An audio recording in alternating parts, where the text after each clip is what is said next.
Georges, le fils, prend donc les rênes de l'entreprise. Et seulement 4 ans plus tard, il marque à jamais l'histoire de la marque. En 1896, il invente le célèbre monogramme. Selon la légende, il se serait inspiré du carrelage de la cuisine de la maison familiale d'Asnières. Et en fait, avec cette toile à damier et le monogramme, Louis Vuitton est à l'origine de la notion de marque. Et sous l'impulsion de Georges, la marque Louis Vuitton se développe encore plus. L'entreprise qui employait 20 salariés en 1859 en compte aujourd'hui près de 100.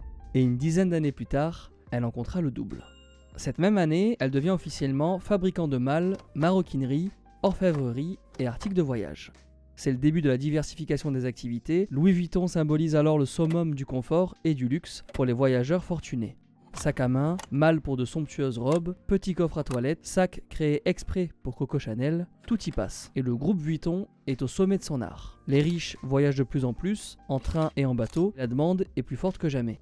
À sa mort, au milieu des années 30, Georges Vuitton laisse une entreprise forte. Une entreprise qui a même résisté au terrible crash boursier de 1929.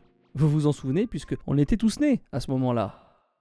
Après la guerre, la marque poursuit son développement dans les années 50-60, avec à sa tête Gaston Louis, toujours, et son fils, Henri Louis. Vous remarquerez que les descendants du fondateur, mis à part Georges, le fils, portent Louis comme deuxième prénom, un hommage au petit garçon du Jura. Le temps passe, on est dans les années 70 maintenant, et la marque a du mal à se renouveler. Malgré l'ouverture d'un magasin au Japon fin des années 60, le développement ralentit. Clairement là, c'est l'heure du déclin pour Louis Vuitton. Mais cette chute ne va pas durer longtemps. Elle, c'est Odile Vuitton, arrière-petite-fille de Louis. Elle est aussi actionnaire de l'entreprise et elle est mariée à un homme d'affaires nommé Henri Racamier. Fin des années 70, alors que Henri prend sa retraite, elle et ses frères le convainquent de gérer le groupe. Et Henri est convaincu. Et c'est donc lui maintenant qui va donner une nouvelle impulsion à l'entreprise. En 10 ans, il change de stratégie et fait ouvrir une centaine de boutiques partout dans le monde. Le chiffre d'affaires de l'entreprise est multiplié par 60. L'entreprise est plus grande que jamais et pourtant, pour la famille Vuitton, les affaires vont se compliquer. Laissez-moi remonter quelques années en arrière et introduire un nouveau personnage que l'on surnomme le loup en cachemire.